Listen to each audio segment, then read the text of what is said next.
Innal hamdalillah nahmaduhu wa nasta'inuhu wa nastaghfiruh wa na'udzu billahi min shururi anfusina wa min sayyiati a'malina man yahdihillahu fala mudilla lahu wa man yudlil fala hadiya lahu asyhadu an la ilaha illallah wahdahu la syarika lahu wa asyhadu anna Muhammadan abduhu wa rasuluh. Ya ayyuhalladzina amanu taqullaha haqqa tuqatih wa la tamutunna illa wa antum muslimun. Ya ayyuhan nasu taqu rabbakum alladzi khalaqakum min nafsin wahidah wa khalaqa minha zawjaha wa batha minhuma rijalan katsiran wa nisaa'a wattaqullaha alladzi tasaaluna bihi wal arham innallaha kana 'alaikum raqiba. Ya ayyuhalladzina amanu taqullaha wa qulu qawlan sadida yuslih lakum a'malakum wa yaghfir lakum dhunubakum wa man yuti'illaha wa rasulahu faqad faza fawzan 'azima.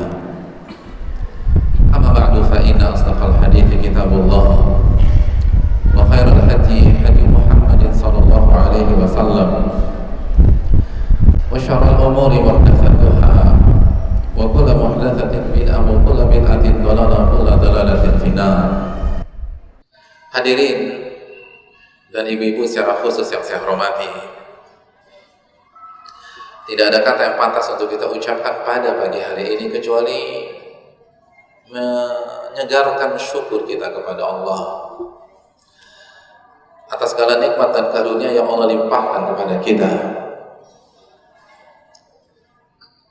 Dan di antara nikmat yang istimewa pada pagi hari ini adalah kesempatan untuk beribadah, kesempatan untuk bertaqarrub, kesempatan menjadi salah satu hamba-hamba Allah yang terbaik. Karena Nabi kita sallallahu alaihi wasallam bersabda, khairukum man ta'allama al-Qur'ana wa 'allama. Sebaik-baik kalian adalah orang yang mempelajari Al-Qur'an dan mengajarkannya. Dan kajian kita pada pagi hari ini dirasakan lebih istimewa. Kenapa? Karena dilangsungkan dengan 2 sesi. Dan beberapa saat yang lalu hadirin sekalian sudah mendengar mutiara-mutiara hikmah dari Ustadz kita, Ustadz hadirin sekalian maupun Ustadz yang berbicara pada detik ini, Al-Ustadz Ahmad Zainuddin hafizahullah ta'ala. Dan pada kesempatan sesi kedua kita akan melanjutkan kajian yang beliau sudah sampaikan dengan baik beberapa saat yang lalu. Dan ketika saya baca susunan materinya, rasanya ada hubungan. Tadi sama Ustadz Zainuddin hafizahullah belajar apa ibu-ibu? Belajar apa? Bukan wanita biasa. Intinya apa sih? Intinya menjadi wanita salehah ibu-ibu ya. Masya Allah. Dan ketika seorang wanita menjadi wanita salehah, rasanya belum sempurna sampai ia mendapatkan pasangan yang apa bu? Yang saleh. Oleh karena itu, materi kedua diangkat dari sebuah permintaan seorang wanita salehah, dari sebuah harapan dari wanita salehah. Umi, carikanlah aku suami yang saleh. Karena kehidupan wanita saleh itu tidak akan sempurna kecuali didampingi oleh suami yang saleh. Dan inilah yang terjadi dalam kehidupan wanita-wanita terbaik umat ini. Kehidupan Khadijah tidak akan sempurna kecuali ketika beliau berdampingan dengan suami yang bernama Muhammad bin Abdullah Rasulullah sallallahu alaihi wasallam. Begitu juga dengan Aisyah. Begitu juga dengan Sofia, Hafsah, istri-istri Nabi kita sallallahu alaihi wasallam. Oleh karena itu, setelah kita mempelajari seperti apa karakter istri yang salehah, maka untuk menyempurnakan hidup kita, untuk menyempurnakan hidup anak-anak perempuan kita. Di sesi yang kedua ini kita angkat materi tentang suami yang saleh. Hadirin yang dirahmati oleh Allah Subhanahu wa taala. Untuk menjawab permintaan dari seorang akhwat yang salehah ketika dia berucap, "Ummi, carikanlah aku suami yang saleh." Maka setidaknya kita harus mengetahui 2 poin, ibu-ibu sekalian. Kita harus mengetahui 2 poin besar. Yang pertama, seperti apa kriteria laki-laki yang saleh tersebut? Seperti apa kriteria laki-laki yang layak menjadi pemimpin dan iman kita dalam kehidupan ini? Dan seperti apa laki-laki yang layak untuk memimpin anak perempuan kita dan menjadi mantu kita di masa yang akan datang? Mungkin ada yang mengatakan, "Pak Ustadz, ini kayaknya udah gak relevan lagi. Saya ini udah tua, atau saya sudah berusia 50 tahun. Saya sudah punya suami. Untuk apa bicara tentang masalah carikan saya suami yang saleh?" Bu, mungkin tidak bermanfaat bagi ibu secara pribadi, tapi bukankah ibu punya anak wanita? Anak saya udah pada nikah semua, Pak Ustadz. Bukankah ibu punya cucu wanita? Artinya materi ini penting untuk para ibu-ibu sekalian, penting untuk para akhwat dan ummahat. Kenapa? Karena kalau kita tidak bisa manfaatkan secara pribadi pada detik ini, maka kita bisa manfaatkan untuk keluarga kita, untuk kakak wanita kita, untuk adik wanita kita, untuk anak-anak perempuan kita, untuk tetangga kita dan lain sebagainya. Karena sekali lagi, kesempurnaan hidup itu tidak akan tercapai kecuali seorang wanita dipimpin, diimami oleh seorang suami yang saleh. Oleh karena itu, pada kesempatan kali ini melanjutkan kajian yang telah disampaikan dengan baik oleh Ustadz kita, Ustadz Ahmad Zainuddin Hafizahullah, maka kita akan bahas bagaimana mengetahui kriteria suami yang saleh dan bagaimana cara mendapatkan suami yang saleh tersebut. Hadirin yang dirahmati oleh Allah Subhanahu wa taala. Poin yang pertama. Apa yang poin yang pertama, ibu-ibu sekalian? Seperti apa sih suami yang saleh tersebut? Seperti apa laki-laki yang layak menjadi suami kita atau menantu kita? Sebelum saya bahas secara detail, saya berikan kaidah yang harus ibu-ibu catat baik-baik. Ulama kita menjelaskan bahwa pasangan yang ideal di dalam Islam itu kriteria umumnya itu ada 2. Kriteria umumnya ada berapa? Ada 2. Siapa yang bisa sebutkan 2 kriteria tersebut? Bu? Kriteria pasangan yang ideal ada 2. Kriteria mencari suami yang ideal ada 2, dan kriteria mencari istri yang ideal pun ada 2. Siapa yang bisa sebutkan 2 kriteria tersebut? Ibu-ibu, ini pada gadis-gadis atau sudah pada berkeluarga? Kayaknya gadis semua ya, jadi nggak ada maklumat sebelumnya nih. Apa 2 kriteria itu apa? Siapa yang bisa sebutkan? Yang bisa sebutkan saya kasih hadiah. Hah? Ibu mau hadiah apa? Gamis, boleh, gamis saya kasih hadiah. Habis kajian ibu pilih, saya yang bayar. Siapa yang bisa sebutkan 2 kriteria pasangan yang ideal di dalam Islam? Simpel aja. Hah? Siapa yang tahu? Hah? Kok diam? tahu semua.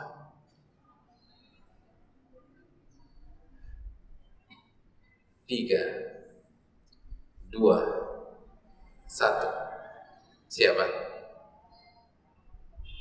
Saya yakin ada, tapi tawadhu, tidak mau menonjolkan diri sepertinya. Ibu-ibu sekalian, catat baik-baik, dan saya ingin kaidah ini jadi oleh-oleh saat kita mencari jodoh atau menerima pinangan seseorang untuk diri kita atau untuk anak kita. Kriteria yang pertama, as-shalah, kesolehan. Kriteria yang pertama adalah kesolehan. Jadi pasangan kita itu harus soleh, harga mati, Bu. Nggak bisa ditawar lagi. Pak Ustadz bisa kurang nggak? Nggak bisa. Soleh, harga mati.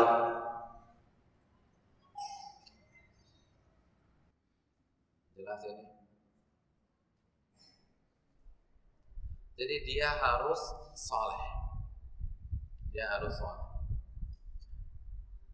Yang kedua,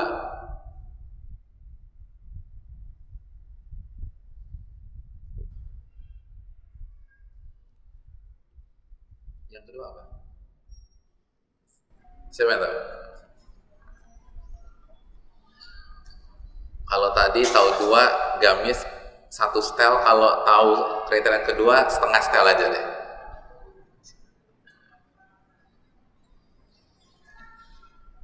Yang kedua kata para ulama, irtiyahun nafas. Kita sebagai manusia, sebagai wanita suka sama dia, cocok secara tabiat kemanusiaan.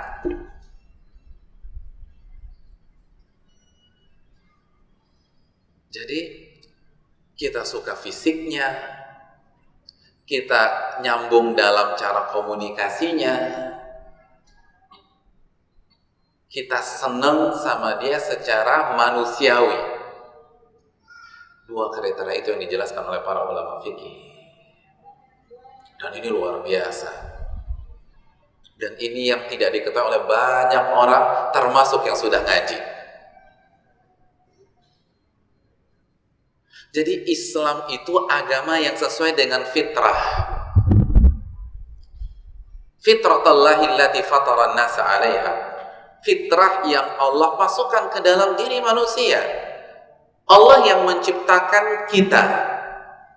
Maka Allah yang paling tahu bahwa kita sebagai laki-laki tertarik dengan wanita secara manusiawi, secara fisik, secara tabiat. Dan begitu juga sebaliknya, seorang wanita tertarik dengan laki-laki. Dan Allah tidak menghilangkan unsur tersebut dalam pernikahan.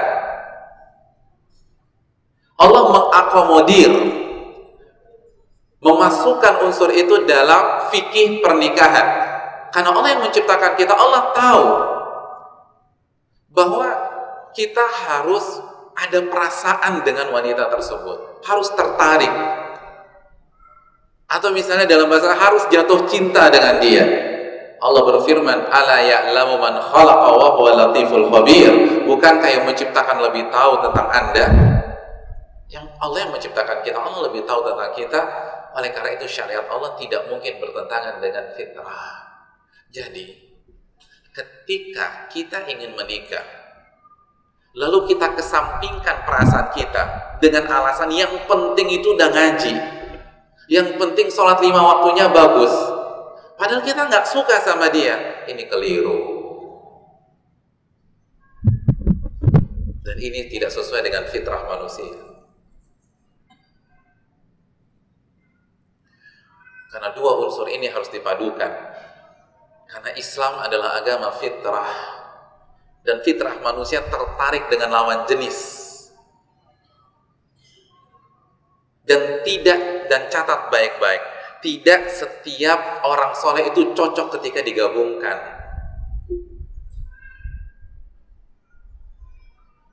Tidak setiap orang soleh, yang A soleh, yang B soleh, belum tentu ketika digabungkan, disatukan itu kompak, iya enggak? Antum punya pengalaman enggak dalam kehidupan antum? Iya kan?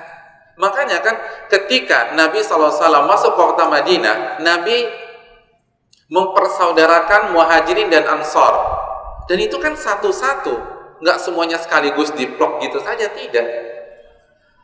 Itu menunjukkan bahwa fitrah ini harus benar-benar dipertimbangkan.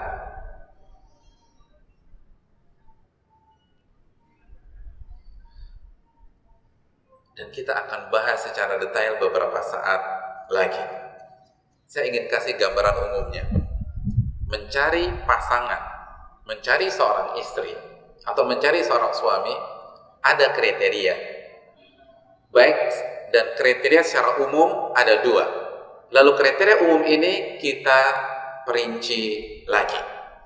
Dan sebelum kita masuk ke perincian, kembali saya ingatkan, secara umum, kriteria pasangan yang ideal ada berapa? Ibu-ibu ada berapa, Bu? Dua. Yang pertama, kesolehan. Yang kedua,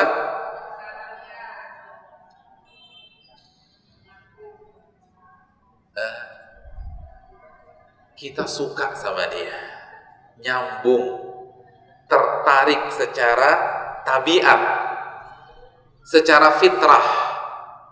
Laki-laki suka dengan wanita dan wanita suka dengan laki-laki.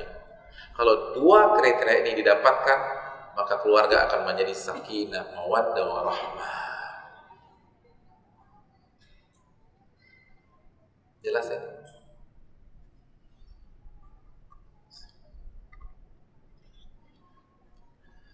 Ingat, dua kriteria ini harus jadi oleh-oleh kita. Jadi paling enggak, Umi tadi belajar apa? Wah, kriteria mencari suami ideal itu ada dua, Mbak, kan gitu. Atau ada dua, Bi. Yang pertama soleh, dan yang kedua kesesuaian dan kecocokan secara fitrah. Kita suka dengan dia secara fisik, secara karakter, secara sifat, di samping dia adalah orang soleh. Itu secara umum. Secara khusus, apa sih kriteria laki-laki yang soleh sehingga dia layak menjadi imam kita? Yang pertama,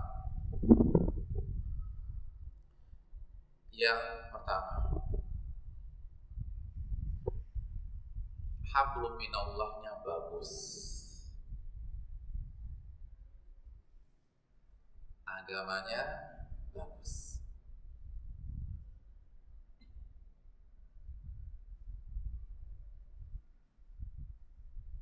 akidahnya benar, ibadahnya pun juga saleh. Jadi hadirin yang dirahmati oleh Allah, kalau kita ingin mencari suami atau mantu untuk anak perempuan kita, pastikan benar tauhidnya benar, tauhidnya mantap, dia beriman kepada Allah,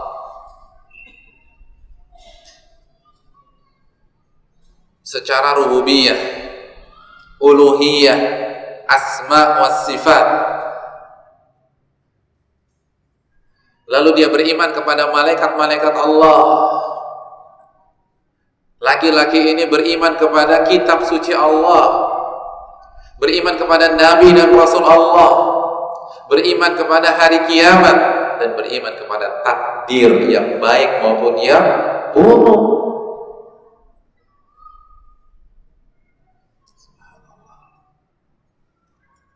Dan sekali lagi, ini harga mati, nggak bisa ditawar lagi.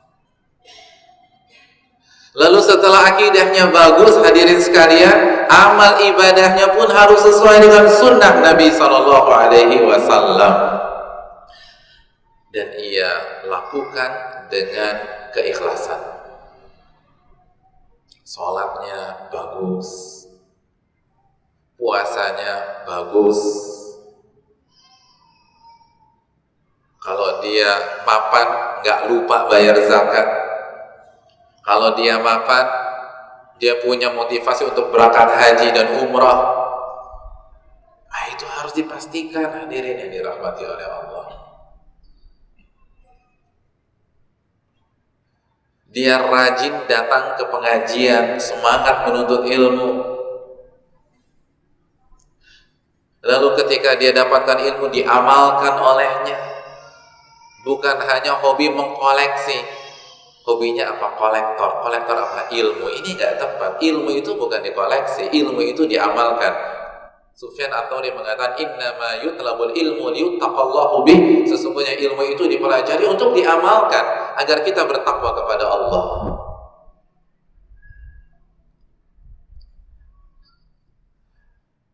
Lalu majelis pengajiannya jelas, bukan eksklusif ya, mohon maaf, bebas, silakan ngaji ke siapa saja, tapi jelas yang diajarkan itu kebenaran.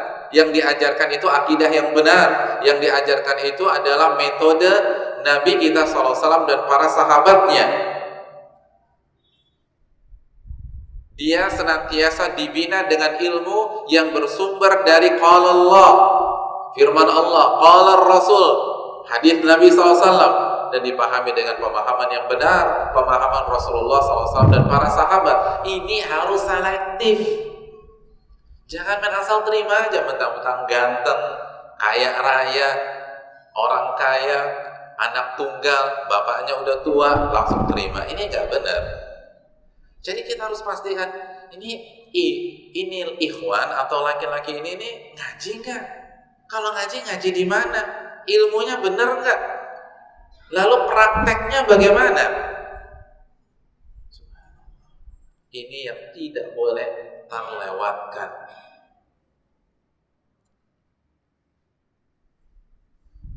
Dan inilah salah satu kenapa Islam itu memberikan catatan pada hubungan pranikah atau pacaran. Salah satu penyebabnya, saya tidak mengulas pacaran secara khusus, tapi salah satu penyebabnya karena kalau ada pacaran, salah satu pihak sudah jatuh cinta, itu udah nggak objektif lagi. Jadi kalau udah hati sudah terpaut, itu udah nggak mikir tentang bagaimana akidah, ngaji di mana, sholat 5 waktunya seperti apa. Yang penting saya sudah cinta dengan dia. Kalau Umi nggak nikahi ya sudah, kita kawin lari aja, kan begitu. Jadi makanya agar itu tidak terjadi, para ulama mengkritik metode seperti ini, karena metode seperti ini membuat orang tidak bisa objektif dalam menilai. Karena perasaan sudah bermain, apalagi perempuan. Kalau perasaannya udah main, semua kalah. Iya nggak ibu-ibu? Ini kan perempuan perasaannya kuat banget. Jadi kalau kita udah jatuh cinta sama orang, apalagi caranya tuh salah, caranya pakai pacaran, akhirnya tidak jernih lagi dalam menilai. Walaupun akidahnya pas-pasan, orangnya labil, sholatnya Senin Kamis, bukan puasanya Senin Kamis, sholatnya Senin Kamis. Karena udah cinta, dipaksakan juga. Ini nggak benar. Oleh karena itu hadirin sekalian, agama dan bertakwa kepada Allah harus ditekankan. Pak Ustadz, kenapa sih calon suami saya harus bertakwa? Hadirin yang dirahmati oleh Allah Subhanahu wa taala. Simpel aja. Kalau suami ibu-ibu akidahnya benar, dia nggak bakalan selingkuh. Kenapa? Karena dia tahu firman Allah Subhanahu wa taala, alam ya'lam bi annallaha yara. Begitu tertarik dengan makhluk halus di luar, ya enggak? Ya kan, ini banyak makhluk halus di Surabaya, bahaya semua lagi. Benar enggak, Bu? Karena kalau kasar kan enggak mungkin suami kita tertarik. Yang ditertariki laki-laki apa? Yang halus-halus. Nah, ketika dia lihat makhluk halus di luar, akidah, tauhid, asma wa sifatnya pun bermain. Allah itu maha melihat. Al-Basir, maha melihat. As-Sami, maha mendengar. Maka dia tidak akan berani selingkuh di luar. Ketika dia ketemu dengan makhluk halus, akidah, iman kepada malaikatnya berbicara. Ma yalfidhu min qawlin illa ladaihi raqibun atid. Tidak ada satupun ucapan kecuali dicatat oleh raqib dan atid. Maka dia tidak akan merayu wanita di luar. Dia tidak akan gombali istri orang. Kenapa? Karena dia yakin malaikat itu akan catat. Mungkin istri saya nggak tahu. Istri saya bisa saya permainkan, dia hanya ibu rumah tangga. Istri saya nggak ngerti teknologi, nggak ngerti gadget, nggak ngerti paspor yang saya taruh di handphone saya. Tapi malaikat maha tahu. Makanya dia tidak berani macam-macam. Kalau suami kita akidahnya benar, ibu sekalian, ketika usahanya berantakan, usahanya bangkrut, maka iman kepada takdirnya bermain. Biasa. Ingat hadis Nabi, ajaban lil amril mu'min, menakjubkan perkara seorang mukmin.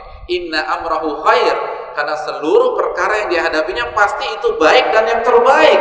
In asabatu sarra'u syakar fakana khairan lah. Kalau dia ditimpa kesenangan, dia bersyukur, maka itu yang baik dan terbaik untuk dirinya. Wa in asabatu darra'u sabar fakana khairan lah. Dan apabila dia ditimpa musibah, bencana, lalu dia bersabar, maka itu yang baik dan terbaik untuk dirinya. Bu, bagaimana bisa menjadi suami dan imam kalau ibu mau melahirkan, lalu kontraksi, yang pingsan suami duluan sebelum ibu?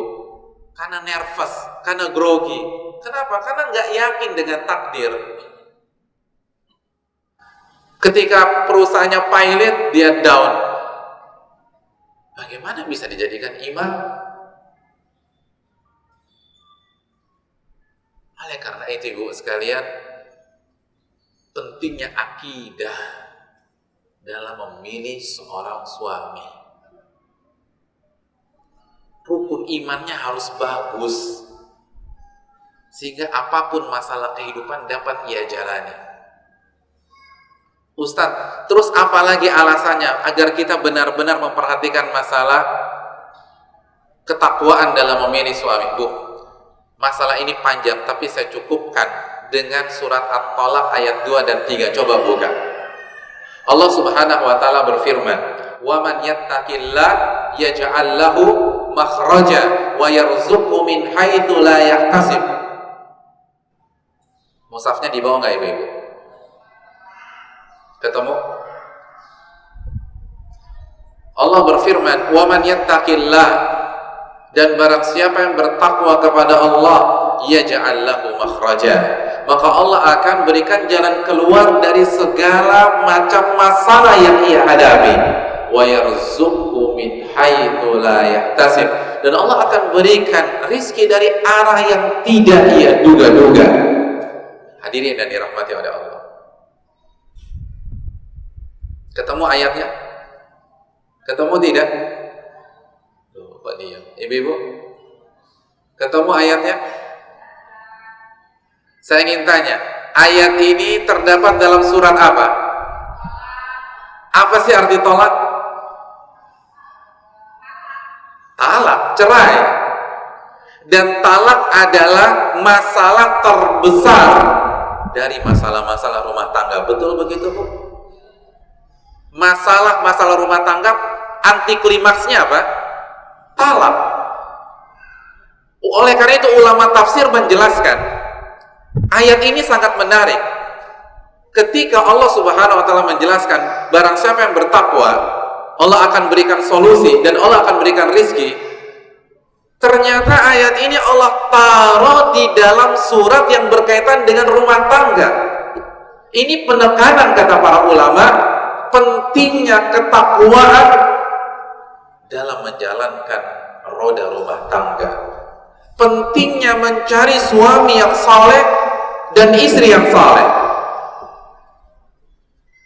Seakan-akan Allah ingin mengatakan kepada kita, jika suami bertakwa dan istri bertakwa, maka masalah-masalah rumah tangga akan diselesaikan oleh Allah dan perceraian atau tolak itu tidak akan terjadi. Ini kan menarik ya, ayat ini ternyata ada dalam surat talak, dalam surat cerai. Sekarang saya tanya, ibu-ibu sekalian, masih gadis atau sudah berkeluarga? Oh, akunya semuanya gadis kalau ditanya. yang sudah berumah tangga? Siapa di antara ibu-ibu yang sudah berumah tangga yang belum pernah menghadapi masalah rumah tangga? Angkat tangan. Walaupun saya nggak akan lihat ya. Panitia, ada yang angkat tangan? Siapa yang rumah tangganya sudah berumur 5 tahun nggak pernah punya masalah? Ada? Siapa di antara ibu-ibu yang ketika rumah tangganya berusia 3 tahun nggak pernah ketemu masalah? Ada? Nggak ada juga. Siapa di antara ibu-ibu sekalian ketika rumah tangganya menginjak usia 1 tahun belum pernah ketemu masalah? Ada? Nggak ada juga. Berarti ibu-ibu banyak masalah ya. Subhanallah. Ternyata ibu-ibu di Surabaya ini penuh dengan permasalahan. Dan itu wajar. Yang namanya manusia kan berpindah dari satu masalah ke masalah yang lain. Intinya bukan ada masalah atau tidak ada masalah, tapi intinya adalah solusi dan bagaimana menghadapi permasalahan. Dan khusus bagi orang yang bertakwa, wa man yattaqillah yaj'al lahu makhraja. Barang siapa yang bertakwa kepada Allah, maka Allah akan berikan jalan keluar, dan Allah akan berikan rizki dari arah yang tidak ia duga-duga. Catat baik-baik, salah satu penyebab perceraian yang masuk ke dalam 5 besar adalah masalah materi. Masalah materi adalah salah satu dari 5 faktor utama terjadi perceraian di Indonesia. Ini data dari KUA, data dari Pengadilan Agama.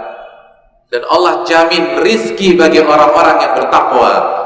Wa yarzuqhu min haitsu la yahtasib. Allah akan berikan rizki dari arah yang tidak ia duga-duga. Bu, kesimpulannya begini. Kalau kita memilih suami yang saleh atau kita mencari mantu yang saleh, maka dalam bahasa lain kita baru saja memilih suami yang setiap masalahnya Allah jamin akan diselesaikan. Kalau kita mendapatkan suami yang saleh, maka kita baru saja menjadikan seseorang yang rizkinya dijamin oleh Allah menjadi imam kita. Apa nggak hebat tuh? Jadi ketika suami kita saleh, itu luar biasa. Karena imam kita, pemimpin rumah tangga kita, Allah kasih garansi bahwa setiap masalah rumah tangganya akan diselesaikan. Kalau suami kita soleh, maka kita baru saja menikah dengan sosok yang rizkinya dijamin oleh Allah. Kalau begitu, apa yang ibu takutkan lagi? Maka masalah kesolehan ini sangat penting, karena tidak ada rumah tangga yang tanpa masalah. Dan apabila suami kita saleh, maka kita baru saja memilih seorang suami yang setiap masalahnya dipastikan akan diselesaikan oleh Allah Subhanahu wa ta'ala. Itu yang pertama. Hablum minallah atau ketakwaan.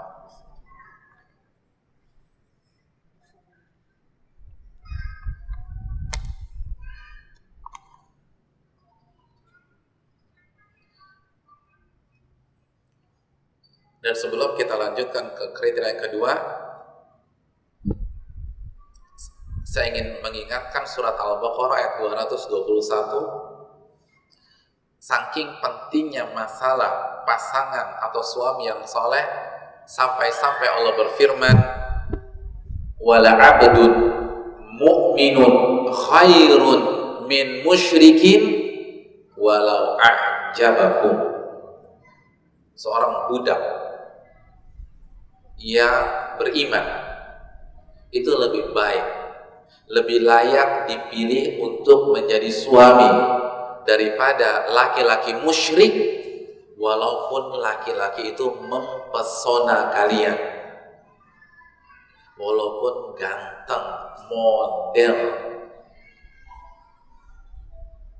Jadi orangnya ganteng, tubuhnya atletis, six pack, tingginya proporsional. Salah satu dari 10 orang terkaya di Surabaya, kalau dia musyrik, kata Allah lebih baik ibu nikah dengan budak mukmin. Wala abdun mu'minun khairun min musyrikin walau a'jabakum. Walau a'jabakum. Dan kalau kita sebagai wanita tetap kekeh milih yang gak soleh, maka Nabi SAW bersabda dalam hadis riwayat Imam Tirmidzi, "Idza ja'akum man tardawna dinahu wa khuluquhu fazawwijuhu wa illa taf'alu takun fitnatun fil ardi wa fasadun kabir." Apabila ada seorang laki-laki yang agama dan akhlaknya engkau ridhoi, engkau suka, jadi agamanya bagus, akhlaknya bagus, maka nikahkan dia dengan anak perempuanmu. Jadi dukung pernikahannya. Karena kalau Anda tidak dukung, Anda pilih yang lain, yang gak soleh, maka akan terjadi fitnah. Fitnah apa sih? Fitnah kan ujian, bencana, wafasadun kabir, dan kerusakan yang besar. Jadi kalau kita tetap kekeh, karena mungkin sudah pacaran sebelumnya, karena udah jatuh cinta dengan orang yang gak soleh, kita paksa nikah sama dia, apa kata Nabi kita? Akan terjadi fitnah dalam kehidupan kita, dan akan terjadi kerusakan yang besar, karena kita tidak memilih laki-laki yang soleh. Allah Ta'ala bisa. Itu kriteria yang pertama. Kriteria yang kedua,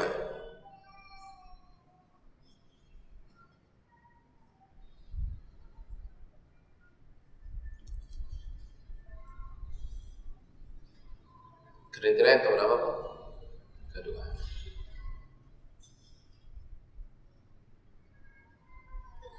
Kriteria yang kedua ini,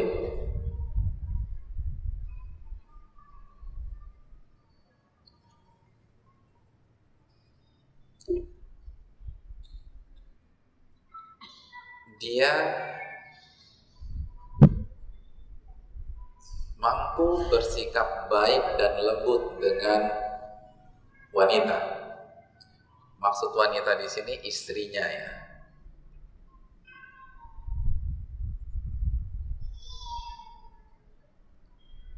Jadi cari suami di samping rajin sholat ke masjid, di samping rajin puasa Nabi Daud, di samping rajin haji atau umrah,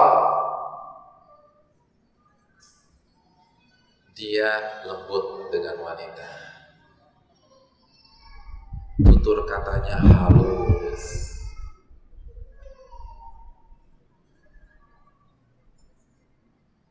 kalau dia bicara tenang hati ini, ibu sekalian.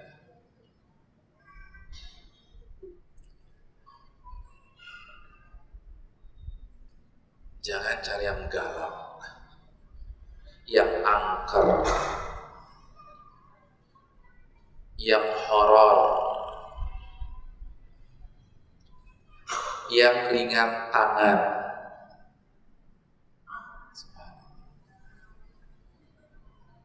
Tapi cari yang lembut, yang bisa membelai, yang bisa menyentuh ibu dengan baik.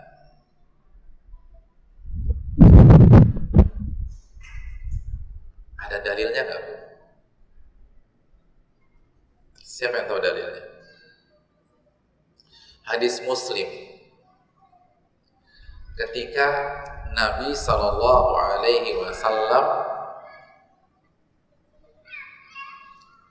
ditanya oleh Fatimah binti Qais. Ditanya oleh siapa? Siapa namanya ibu-ibu? Fatimah binti Qais. Fatimah berhadapan dengan dua pilihan, dua laki-laki yang melamarnya, yang satu Abu Jaham, yang satu Muawiyah. Fatimah bertanya kepada Nabi, "Ya Rasulullah, kira-kira mana yang saya pilih, Abu Jaham atau Muawiyah?" Minta masukan.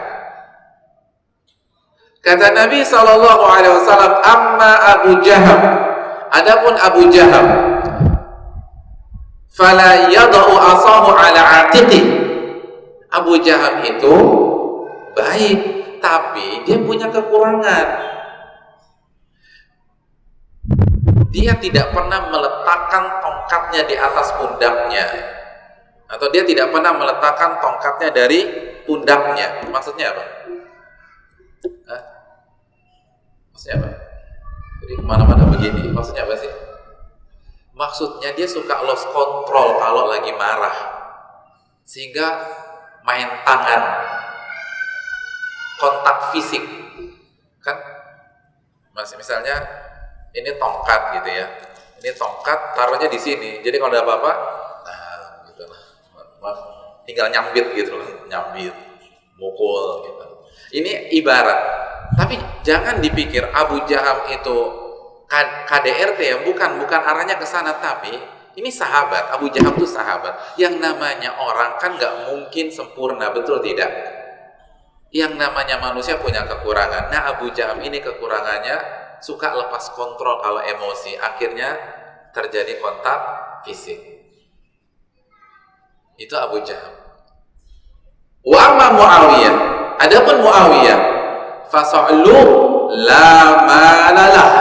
Adapun Muawiyah, dia itu miskin, gak punya duit. Yang pertama tadi siapa? Abu Jaham. Abu Jaham sahabat apa tidak? Sahabat Nabi. Sahabat Nabi soleh apa tidak?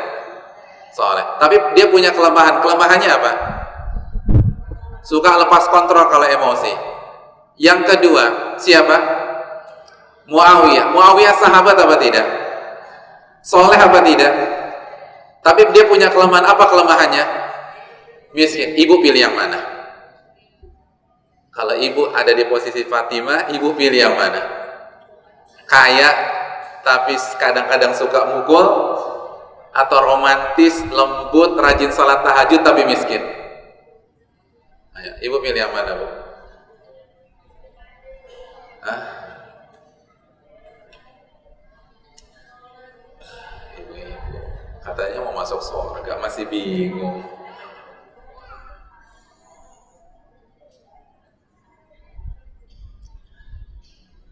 Kira-kira Nabi mengarahkan kemana? Yang satu atau yang kedua? Iya, bukan dua-duanya.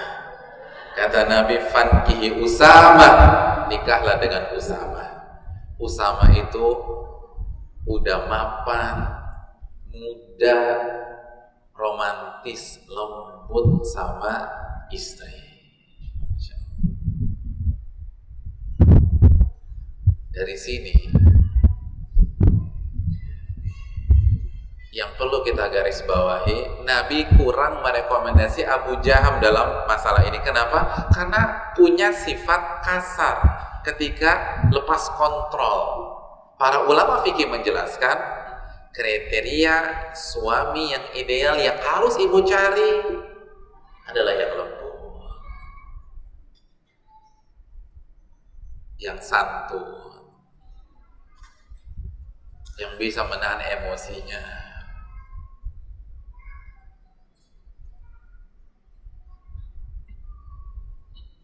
yang bisa membelai istrinya, memeluknya, mendekapnya, sehingga istrinya mendapatkan kehangatan ketika sedang gelisah. Itu suami yang harus ibu cari.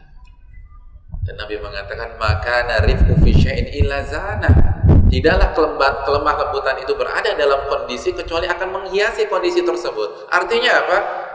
Tidaklah kelemah lembutan ada dalam sebuah keluarga kecuali akan menghiasi keluarga kita. Jadi kalau suami kita lemah lembut, ya Allah, ibu sekalian, enak banget. ketika SMS indah, bahasanya santun gitu ya. Nanya kabarnya juga enak, suka ngedoain kita. Bu, kalau ibu telat pulang nih bu, ibu bilang mau ke kajian telat pulang, di SMS suami, bahasa suami gimana bu? Kan kalau lembut kan enak. Assalamualaikum. Ibu kalau SMS sama suami kasih salam nggak? Hah? Enggak ya. Kalau SMS suami orang aja kasih salam, suami sendiri suka lupa kasih salam. Begitu juga dengan sebaliknya. Tapi kalau suaminya soleh, lembut kasih salam, didoakan istrinya, semoga kamu senantiasa dalam lindungan Allah. Kamu tuh ada di mana sih? Saya mengkhawatirkan kamu. Jadi kan enak itu ibu sekalian. Oleh karena itu cari yang apa? Yang apa ibu? Yang lembut. Itu kriteria yang kedua. Yang akhlaknya mulia. Makanya kan, ingat tidak hadis tadi, hadis Tirmidzi, apabila ada seorang laki-laki yang engkau ridho agamanya dan akhlaknya, jadi hablum minallahnya bagus, hablum minannasnya juga bagus, dan yang paling tepat atau yang paling berhak mendapatkan akhlak kita ya istri kita. Khairukum li ahli wa ana khairukum li ahli. Sebaik-baik kalian adalah orang yang paling baik dengan istrinya, dan aku adalah orang yang paling baik dengan istri. Hadis Tirmidzi. Jadi cari suami yang baik dan bisa bersikap lembut dengan istrinya. Allah taala. Itu yang kedua. Yang ketiga. Yang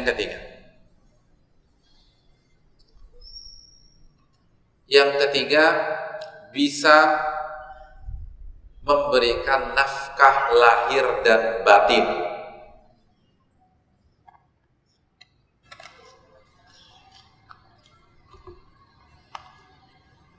Bisa memberikan nafkah lahir dan batin. Nafkah lahir apa? Nafkah lahir adalah nafkah kebutuhan primer.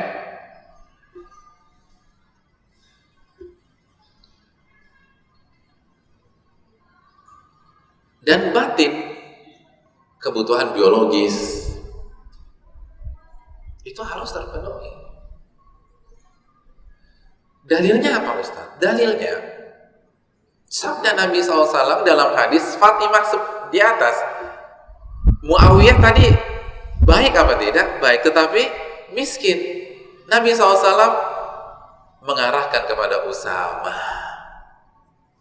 Fankihil Usama, nikahlah dengan Usama. Dari sini menunjukkan bahwa tidak ada salahnya, tidak tercela jika seorang wanita mencari suami yang mapan, jika syarat-syarat sebelumnya sudah terpenuhi. Jadi yang syarat sebelumnya apa sih? Ya takwa, akhlak mulia. Kalau setelah itu cari yang mapan nggak ada masalah. Kan Nabi yang mengarahkan Fatimah untuk mencari yang lebih baik secara finansial, secara ekonomi. Ini diperbolehkan. Jadi nggak boleh kita vonis akhwat kita atau teman pengajian kita matre karena lebih memilih ikhwan yang mapan misalnya. Enggak, ini Fatimah diarahkan Nabi SAW. Itu hak ya.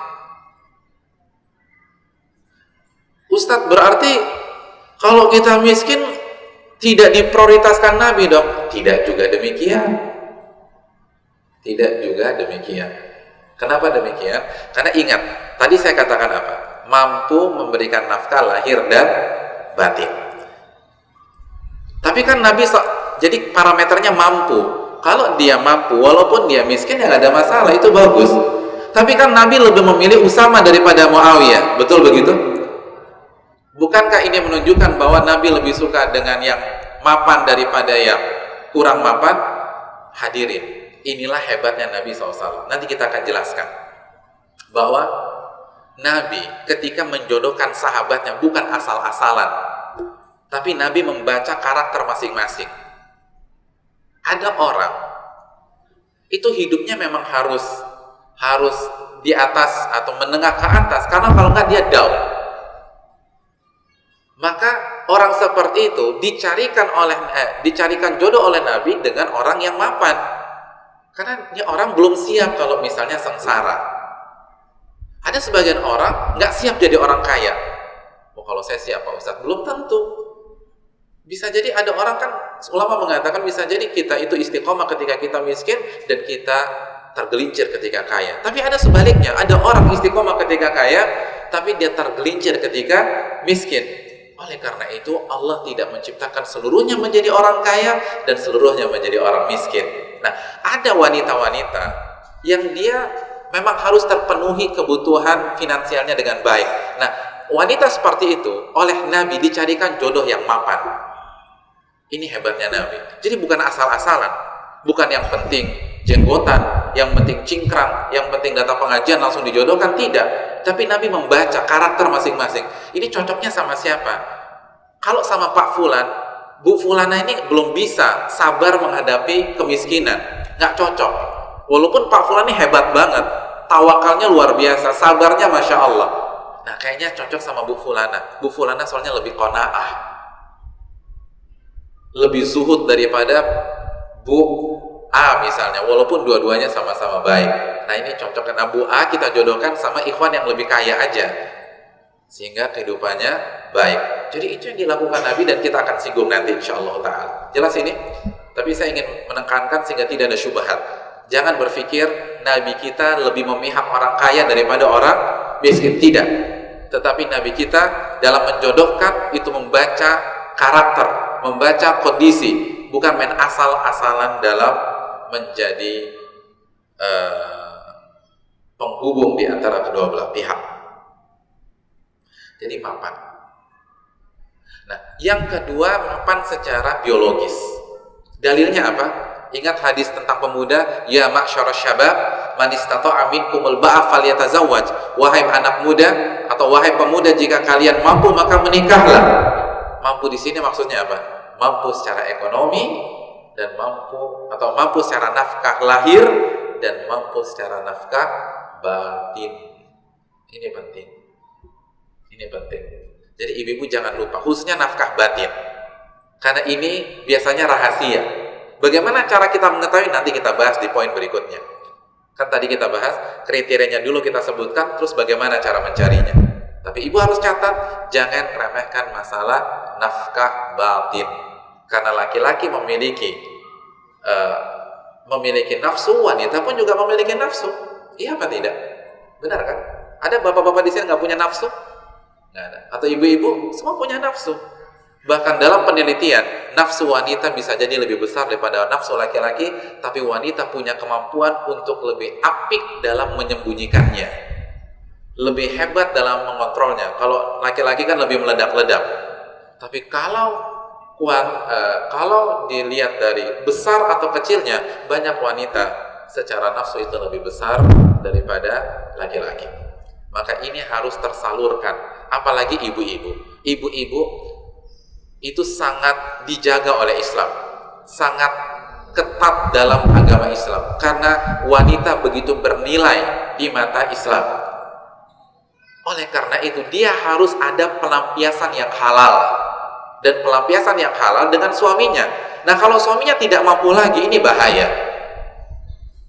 Apalagi yang menikah masih muda, usia belasan tahun atau usia 20-an tahun, usia 30-an tahun, maka pastikan dengan nafkah batin. Wallahu ta'ala bisawab. Dan ini yang suka dilupakan, nggak dipikirkan, nggak dicek. Karena yang penting udah ngaji, yang penting rajin sholat 5 waktu, akhirnya hal itu menjadi miss. Wallahu ta'ala bisawab. Yang berikutnya, fisiknya kita suka.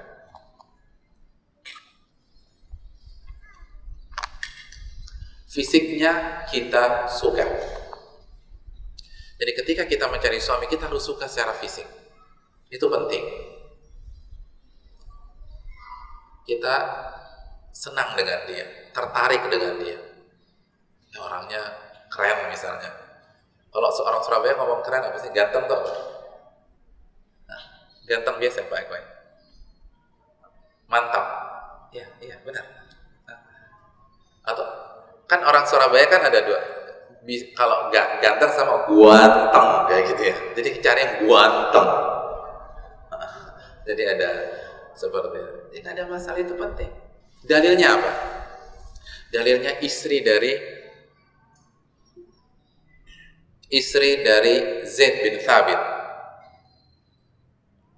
Ini adalah hadis yang selalu dibawakan oleh para ulama dalam bab khulu. Dalam bab apa? Khulu, gugat cerai. Istri Zaid bin Thabit menggugat cerai suaminya. Siapa suaminya? Zaid bin Thabit.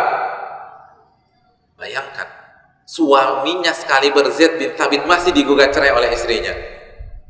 Dan istrinya tersebut mengatakan kepada Rasulullah, "Ya Rasulullah, aku tidak pernah melihat aib dari sisi agama dari Zaid bin Thabit. Akidahnya mantap, sholatnya bagus, puasanya luar biasa, akhlaknya mulia. Bagaimana tidak? Zaid bin Thabit, perlu dicatat, adalah salah satu sahabat yang dijamin masuk surga." Dan antum bisa baca hadisnya dalam tafsir surat Al-Hujurat ayat 2, ada 3. Antum baca di awal surat Al-Hujurat, tafsirnya bukan ayatnya, itu dijelaskan bahwa Zaid bin Thabit dijamin masuk surga.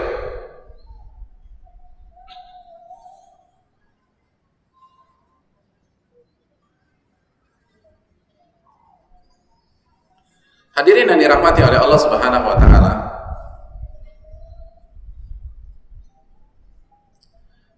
Siapa yang nggak mau punya suami dijamin masuk surga? Saya ingin tanya kepada ibu-ibu, Bu, suami ibu-ibu dijamin masuk surga nggak, Bu? Suami beliau ini dijamin masuk surga, tapi minta cerai. Kenapa minta cerai? Apa penyebabnya? Apa alasannya? Mas, bukan Zaid bin Thabit, Thabit bin Qais. Bukan Zaid bin Thabit, maaf saya ralat, Thabit bin Qais, khatibnya Rasulullah SAW. Mohon dibenarkan. Nah, kata istrinya, "Walakinni akhaful kufra ba'dal iman." Saya menggugat cerai Thabit bin Qais itu karena khawatir kufur nikmat. Suami saya ini baik banget, tapi saya nggak cinta. Saya khawatir lepas kontrol. Air susu yang beliau berikan saya balas air tuba. Kenapa istrinya tidak cinta? Dalam riwayat karena faktor fisik. Dalam riwayat istrinya pernah mengatakan begini, kami pernah jalan berduaan, kan suami istri kan suka jalan berdua, tiba-tiba melewati sahabat. Gak sengaja istrinya melihat para sahabat yang lain dan otomatis membandingkan dengan suaminya. Apa kata istrinya? Ternyata suamiku ini asyadduhum sawada. Ternyata yang paling gelap warna kulitnya, paling hitam. Wa aqsaruhum tula. Ternyata posturnya paling pendek. Wa aqbahuhum wajha. Ternyata parasnya yang paling apa ya? Yang paling halus gimana? Apa ya? Yang paling nggak ganteng gitu loh. Jadi komplit nggak tuh? Yang paling hitam, yang paling pendek, dan yang paling tidak menarik. Makanya dia minta cerai. Ya Allah, dapat suami dijamin masuk surga, tapi nggak suka secara fisik karena fitrah. Itu tadi kriteria yang kedua secara umum. Kita suka sama dia. Ini buktinya. Bayangkan ini dunia sahabat loh. Siapa yang mengklaim lebih takwa dari mereka? Tapi ketika fisiknya nggak suka, itu bisa berdampak di pernikahan atau di rumah tangga. Maka perhatikan juga masalah fisik. Tapi yang saya ingatkan, jangan ada satupun dari kita yang menghina Thabit bin Qais. Kenapa demikian? Karena Thabit itu kebetulan aja bukan selera dari istrinya. Jadi ini bukan penghinaan kepada Thabit. Kebetulan istrinya suka yang putih, suka yang tinggi. Ada wanita justru sebaliknya suka yang hitam, ya enggak? Semakin hitam itu semakin gagah bagi dia. Ada yang seperti itu. Kebetulan aja istrinya Thabit ini suka yang tinggi, tapi ada banyak wanita itu suka yang pendek. Wah, dia tuh minimalis Pak Ustadz, saya suka, kan begitu misalnya. Jadi Artinya postur, warna kulit, paras itu kan selera, subjektif, beda mata, beda penilaian. Intinya cari yang kita suka. Allah Ta'ala bisa. Jelas ini?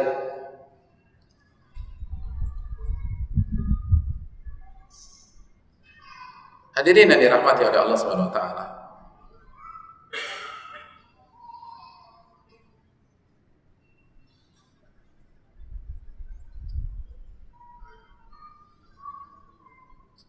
Itulah beberapa kriteria yang ingin saya tekankan. Selanjutnya, bagaimana cara mendapatkan laki-laki dengan kriteria di atas? Waktu kita tidak banyak, kita akan persingkat yang pertama. Yang pertama, khususnya buat ibu-ibu sekalian, kalau kita ingin mendapatkan kriteria di atas, maka yang pertama, perbaiki diri kita sendiri terlebih dahulu. Coba buka surat An-Nur ayat 26. Al-khabithatu lil-khabithin wal-khabithuna lil-khabithat wat-thayyibatu lit-thayyibin wat-thayyibuna lit-thayyibat. Wanita yang buruk untuk laki-laki yang buruk, dan laki-laki yang buruk untuk wanita yang buruk.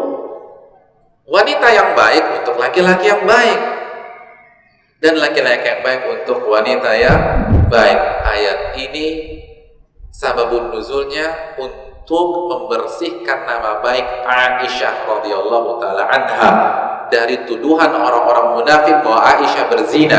Allah mengatakan, kalau Aisyah buruk, maka suaminya pun buruk. Siapa suaminya? Rasulullah SAW. Dan gak mungkin suaminya buruk, berarti istrinya baik. Atau dibalik, suaminya Rasulullah, gak mungkin istrinya berzina, tuh gak mungkin. Karena wat-thayyibuna lit-thayyibat, laki-laki yang baik untuk wanita yang baik. Maka barang siapa ingin mencari laki-laki yang bertakwa, suami yang berakidah benar, suami yang rajin sholat, maka akidahnya dia pun harus benar. Barang siapa yang ingin mencari suami yang rajin ngaji, maka dia harus rajin ngaji. Barang siapa yang ingin mencari suami yang rajin tahajud, maka dia harus rajin tahajud. Barang siapa yang ingin mencari suami yang ahlu siyam, maka dia harus rajin puasa sunnah di samping puasa wajib. Karena wanita yang buruk untuk laki-laki yang buruk, dan Allah Maha Kuasa untuk menyatukan mereka semua. Jelas ini? Jadi jangan bermimpi punya suami yang ikhlas, yang tawakal kalau kita masih suka ria. Jangan berharap punya suami yang ilmunya Masya Allah kalau kita malas ngaji. Ini penting. Itu yang pertama. Yang kedua, berdoa kepada Allah. Jangan lupakan doa. Sehebat apapun ikhtiar kita, tidak ada yang bisa mengalahkan pilihan Allah Subhanahu wa taala. Dan Allah berfirman dalam surat, Allah berfirman, ud'uni astajib lakum, minta kepada diriku, aku akan kabulkan.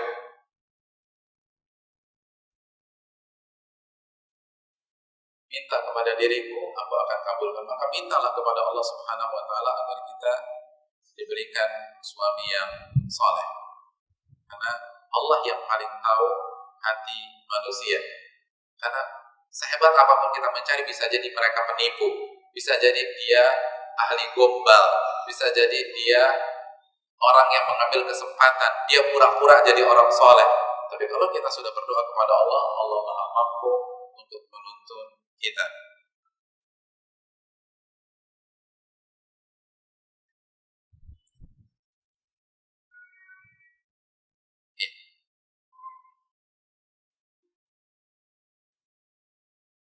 Tadi surat Ghafir 60 ya.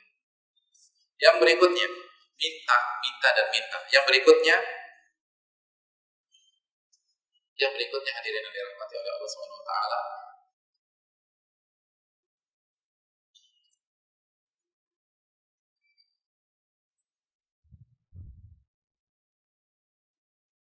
di samping menunggu Ini kan bagi ibu-ibu ya, bagi wanita. Di samping menunggu, kita pun diperbolehkan untuk ikhtiar, jemput bola dengan meminta bantuan kepada teman kita, sahabat kita, sebagaimana yang dilakukan oleh Umar bin Khattab radhiyallahu taala anhu ketika suaminya Hafsah meninggal dunia, anak dari Umar bin Khattab, maka Umar bin Khattab mengajukan anaknya tersebut kepada Utsman bin Affan. Namun ternyata Utsman bin Affan tidak ada keinginan untuk menikah pada saat itu. Lalu beliau ajukan kepada Abu Bakar As-Siddiq. Tapi karena Abu Bakar tahu Nabi ingin menikahi Hafsah, maka Abu Bakar tidak komentar. Dan pada akhirnya Nabi yang melamar Hafsah. Ini menunjukkan pihak wanita boleh jemput bola, boleh mengajukan. Tapi kalau wanitanya malu, dia bisa lewat orang tuanya atau sahabatnya dan seterusnya. Jadi bisa dilakukan. Kalau tidak ada orang yang kita bisa minta tolong, lalu kita tahu ada sosok laki-laki yang soleh, sosok laki-laki yang bertakwa, sosok laki-laki yang lembut, fisiknya kita suka, dan dia bisa memberikan nafkah batin dan lahir menurut pengetahuan kita, dan kita tidak, dan qadarullah dia nggak pernah maju kepada kita, nggak pernah lamar kita, nggak pernah ta'aruf dengan kita, dan kita tidak punya jalan untuk menuju ke dia, kita tidak bisa minta tolong orang lain, maka kita diperbolehkan untuk mengajukan diri kita sendiri kepada laki-laki tersebut, sebagaimana dilakukan oleh salah seorang wanita sahabat yang wahabat nafsaha, menawarkan dirinya di hadapan Nabi SAW. Dan ini bukan hal yang tercela, ini bukan hal yang hina, ini tidak menurunkan harkat derajat seorang wanita. Kenapa demikian?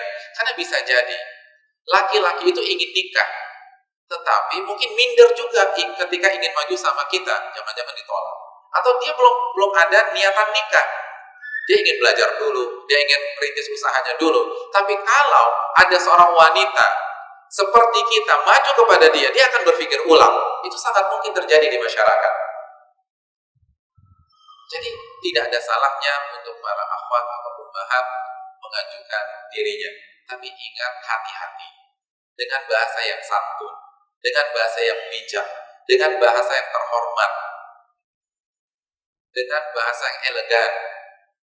Jangan pakai bahasa-bahasa yang murahan, bahasa-bahasa yang tidak sesuai dengan kehormatan seorang muslimah.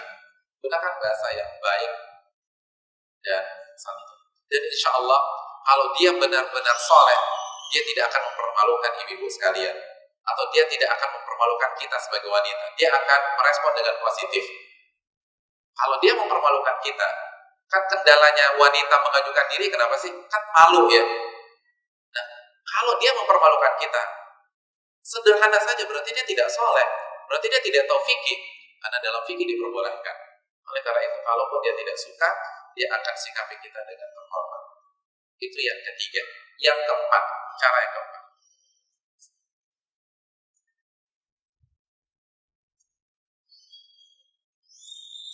Cara yang keempat, setelah kita dapat calon, maka lakukan investigasi.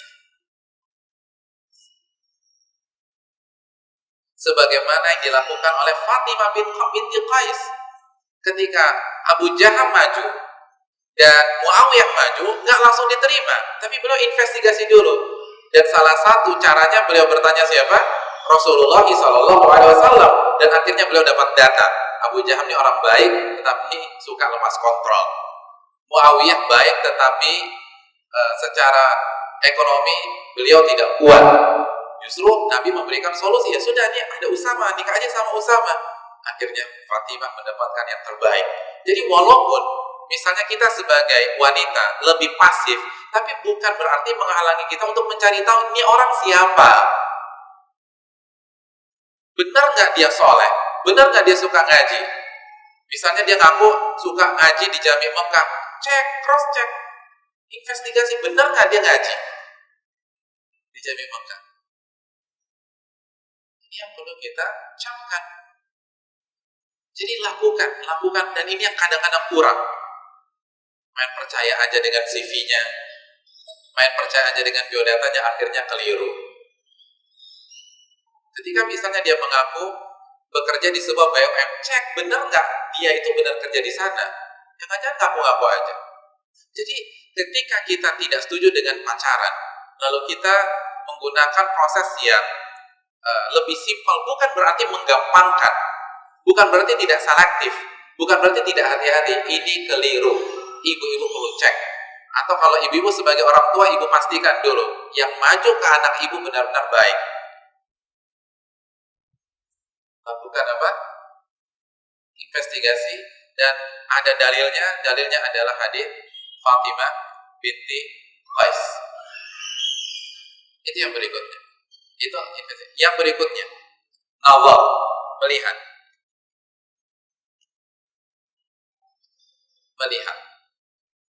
Ibu harus, cara mengetahui fisiknya, ibu harus lihat fisiknya seperti apa. Jangan asal percaya aja. Jangan hanya percaya dengan masukan dari teman kita. Ikhwannya gimana? Oh, ikhwannya ganteng. Belum tentu ganteng menurut dia, ganteng menurut kita. Karena mata kita berbeda dengan dia. Jadi lihat nazar. Dan nazar kan disyariatkan. Kata Nabi, undur ilaiha, lihat wanita yang ingin engkau nikahi. Walaupun hadis-hadis tentang nazar untuk laki-laki, namun ada kaidah usul fikih yang menjelaskan masabata fi haqqir rijal, sabata fi haqqin nisa. Sesuatu yang berlaku untuk laki-laki berlaku juga untuk wanita. Jadi jangan salah dipahami. Orang berpikir nazar itu laki-laki yang melihat wanita, lalu wanitanya nunduk aja begitu saja. Tidak. Begitu laki-laki lihat, wanitanya juga boleh lihat. Tapi kan yang jadi masalah, laki-laki itu kan secara konsep kan terbuka. Wajahnya bisa dilihat di kapan saja.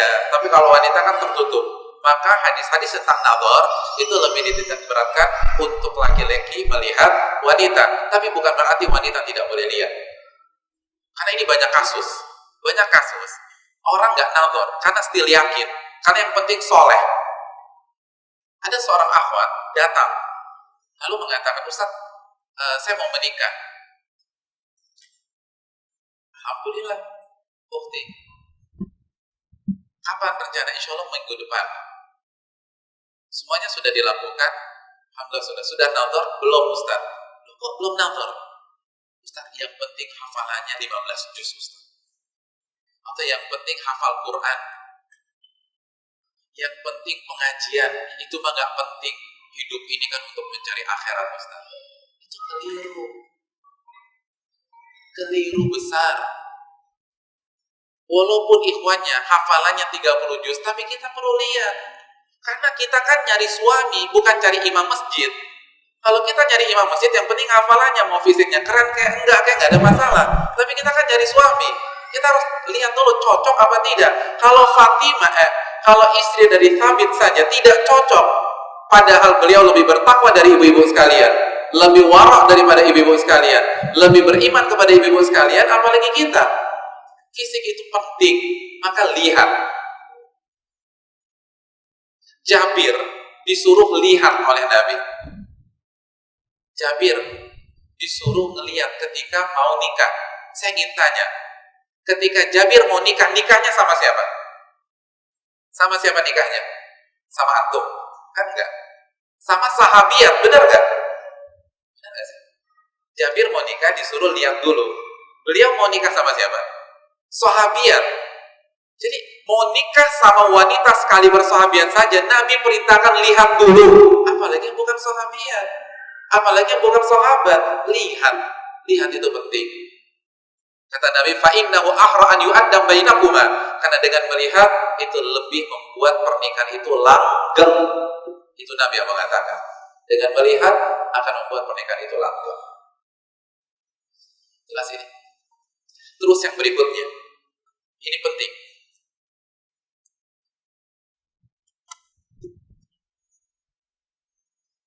Uji dia jika dibutuhkan. Uji.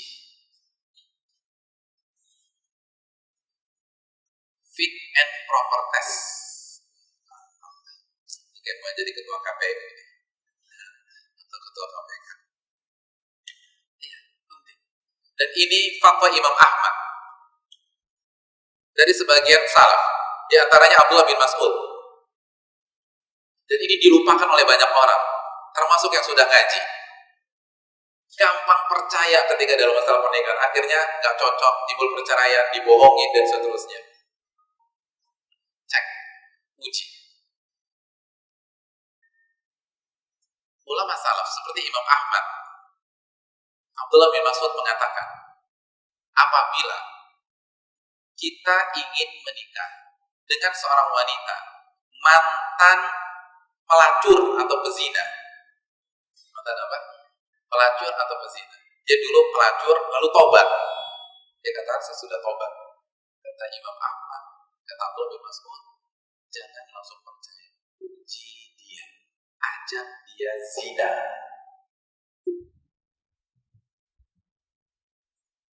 Apa cara ujinya? Nah, ajak dia zina. Maksudnya apa sih? Maksudnya antum, misalnya ada mantan pelacur atau dia udah tobat, dia udah ngaji, tapi antum masih dia udah tobat belum sih? Antum coba bilang, antum punya teman nih, jangan antum yang ngajak zina, ketahuan, tapi antum bilang sama teman antum, coba godain dia deh. Kalau dia mau, berarti dia belum tobat. Tapi kalau dia tolak, berarti dia sudah tobat kepada Allah. Sampai seperti itu ulama kita menjelaskan. Dan ini dilupakan. Banyak orang yang percaya aja akhirnya kebablasan. Ada kasus di Jawa Barat. Ada kasus ini yang nikah ikhwan akhwat. Begitu menikah, istrinya tidak mau berhubungan di malam pertama. H+1, mertuanya datang dan mengatakan, mohon maaf, istrimu ini sudah berbadan 2, hamil 4 bulan.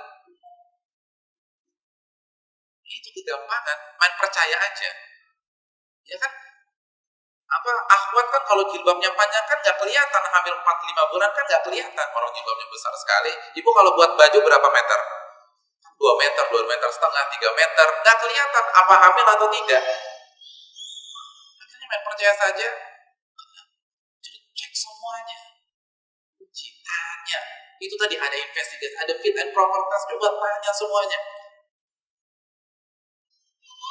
Antum sehat apa tidak, ada penyakit apa, dan seterusnya. Bisa nggak? Bahkan para ulama fikih mengatakan, kalau perlu cek general check up. Kalau perlu cek darah. Ada beberapa penyakit misalnya, jangan-jangan dia HIV, kan bisa jadi.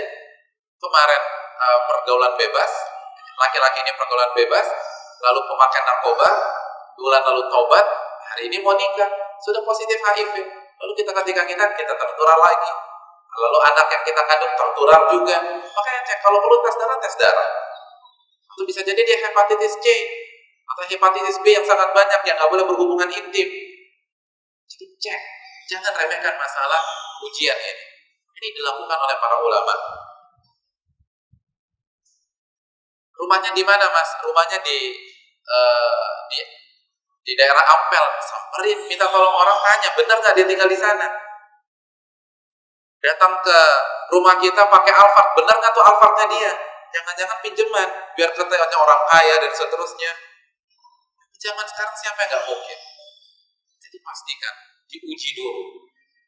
Jadi ada fit and proper test. Itu yang dilakukan oleh para ulama sehingga semuanya maksimal. Allah ta'ala misal, mungkin ini bisa disampaikan karena waktu sangat mepet. Seluruh jam berapa ya? Ya, kita buka sesi tanya jawab. Wassalamualaikum warahmatullahi wabarakatuh. Wa ala alihi wa sahbihi ajma'in.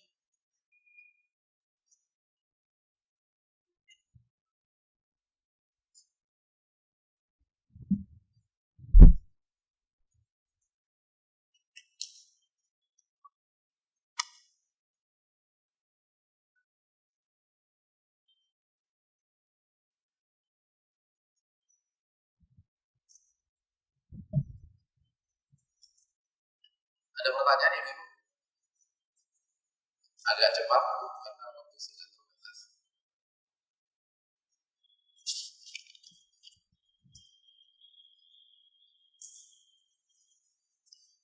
Bismillah Ustadz, Anda mau tanya bagaimana sikap istri jika mempunyai suami yang tidak dapat bersikap lembut terhadap istri dan anaknya. Syukran penjelasannya, jazakallahu khairan. Ya, terima kasih. Yang pertama, didoakan ibu-ibu sekalian. Didoakan. Doakan agar suami kita punya kelembutan kepada kita. Ud'uuni astajib lakum, minta kepada diriku maka aku akan kabulkan, dalam surat Ghafir 60. Lalu yang kedua, evaluasi diri. Karena Allah berfirman, "Wa ma asabakum min musibatin fabima kasabat aydikum." Apapun yang kalian alami itu karena disebabkan kesalahan-kesalahan kalian. Mungkin kekasaran suami kita itu karena kita banyak dosa sama Allah. Bayangkan. Makanya para ulama salaf mengatakan, "Inni la a'sillah wa ara athara maksiyati fi timraati wa dabati." Aku bermaksiat kepada Allah dan aku melihat efek dari maksiatku itu terlihat dari perangai istriku dan binatang tungganganku. Jadi ketika mereka bermaksiat, mereka merasa kok istri saya susah diatur ya, istri saya bersuara tinggi. Jadi begitu juga coba cek, jangan-jangan kita punya dosa dengan Allah sehingga Allah balas kita melalui suami kita. Perbanyak istighfar dan taubat. Itu yang kedua. Yang ketiga, ajak suami kita ngaji, karena ngaji itu akan melembutkan. Al ilmu mabniun ala rahmah. Ilmu agama itu dibangun di atas kasih sayang. Semakin ilmu itu meresap, kita akan semakin pintar dalam mengungkapkan kasih sayang kita. Dan yang berikutnya, dakwahi suami kita tanpa ada kesan menggurui. Bawakan hadis Nabi. Apalagi kalau sekarang kita punya BB, suami kita punya BB. Kita pakai WhatsApp, suami kita pakai WhatsApp. Kirim artikel-artikel tentang akhlak seorang suami kepada suami kita. Jadi bukan pakai lisan kita atau bukan pakai ketikan kita, tetapi melalui artikel-artikel ustaz-ustaz kita. Allah Ta'ala bersama.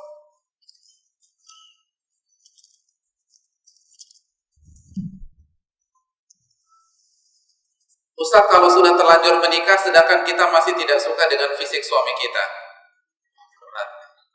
karena menikahnya dengan pilihan orang tua, sekarang apa yang harus dilakukan sedangkan agamanya baik? Terima kasih, jazakallahu khairan. Yang pertama, yang perlu ibu-ibu ketahui, masalah rumah tangga seorang ustadz dan seorang ulama atau ulama hanya menjelaskan secara umum. Perinciannya harus diskusi secara tertutup. Ini penting dan ini diwanti-wanti oleh para ahli fatwa. Itu yang pertama. Jadi jawaban saya secara umum. Tetapi untuk lebih detail lagi, itu harus diskusi dengan seorang ustadz yang bijak, yang punya ilmu yang cukup, lalu dijelaskan dari awal, lalu apakah dipertahankan atau pilih cerai. Tapi intinya saja, pilihan ada di ibu. Pilihan ada di ibu. Kalau ibu tidak suka sama sekali, atau ibu tidak suka, yang menyebabkan ibu bisa kufur nikmat, ibu punya hak untuk meminta khulu, sebagaimana istri dari Thabit. Sebagaimana istri dari Thabit. Namun itu langkah terakhir. Itu langkah terakhir. Yang perlu ibu lakukan yang pertama adalah berdoa dan berdoa kepada Allah agar ditumbuhkan rasa cinta kepada suami. Dan ini penting. Ini penting. Minta kepada Allah, nangis kepada Allah. Terus yang kedua, jauhi kemaksiatan. Dan yang ketiga, jangan gampang melihat laki-laki.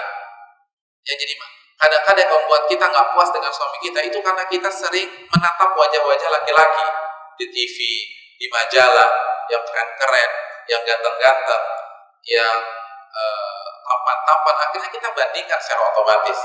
Jadi lebih banyak berada di rumah dan nikmatilah paras dari suami kita. Kalau nggak ada pembandingkan, berarti kan suami kita paling cantik, paling ganteng sedunia. Gitu. Jadi minimalisasikanlah pembanding, gitu, itu penting. Nah, kalau sudah diikhtiarkan, dicoba dan seterusnya, kita sudah istighfar, kita kurangi dosa kita sudah nggak kemana-mana, terus kita sudah berdoa kepada Allah SWT, lalu perasaan itu tidak muncul juga dan akan membuat kita lepas kontrol, kufur nikmat, maka langkah perceraian bisa kita pikirkan. Tapi saya ingatkan, diskusikan dengan seorang ustaz.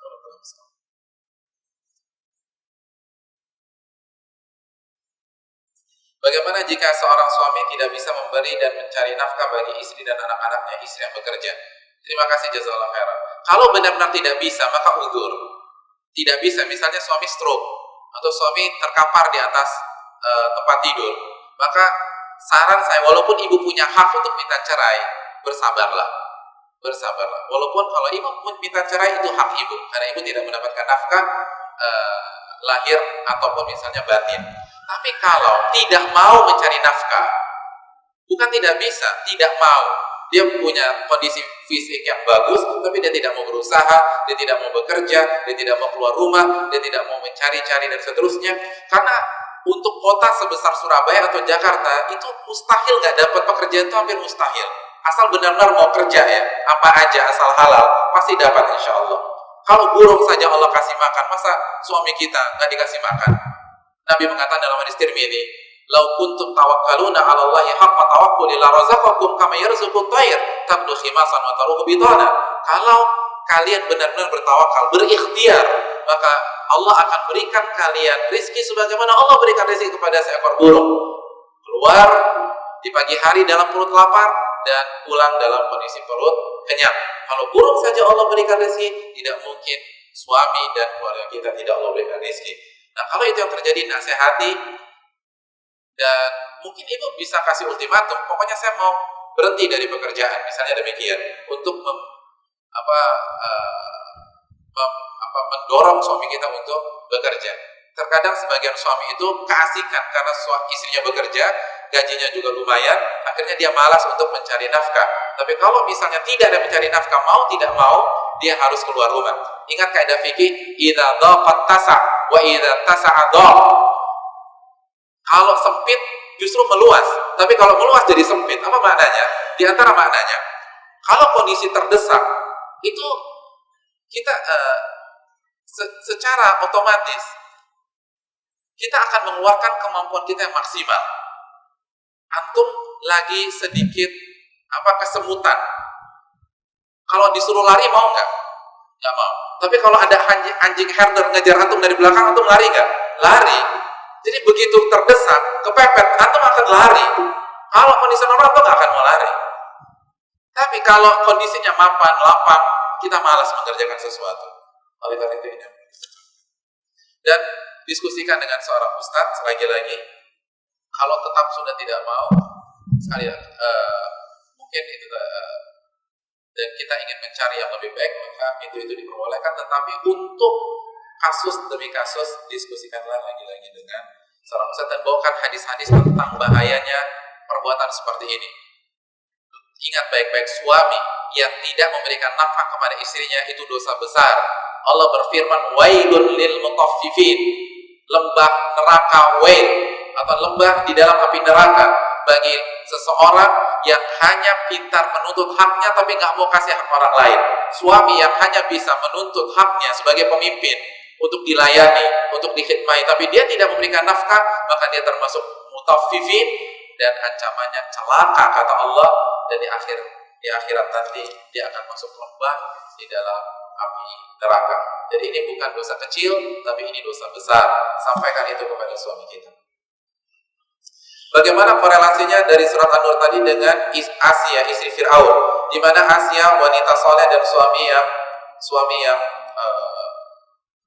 atau Nabi Nuh, tapi istrinya tidak soleha, atau Nabi Lut, ya tidak.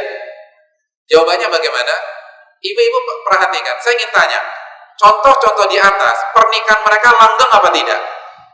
Bu, ibu-ibu, pernikahan Nabi Nuh, pernikahan Nabi Lut, pernikahan Fir'aun langgeng apa tidak? Tidak. Jadi kalau kesolehannya nggak klop, kalau dan qadarullah terjadi pernikahan, maka pernikahan tidak akan langgeng. Pernikahan tidak akan langgeng.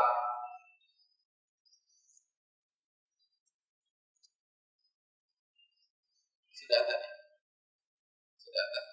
Ya, saya rasa cukup sampai di sini. Mohon maaf apabila ada kekurangan dan kesalahan.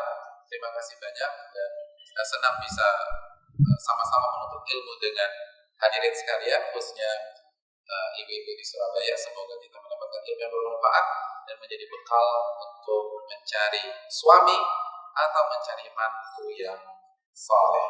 Wassalamualaikum warahmatullahi wabarakatuh. Assalamualaikum warahmatullahi wabarakatuh.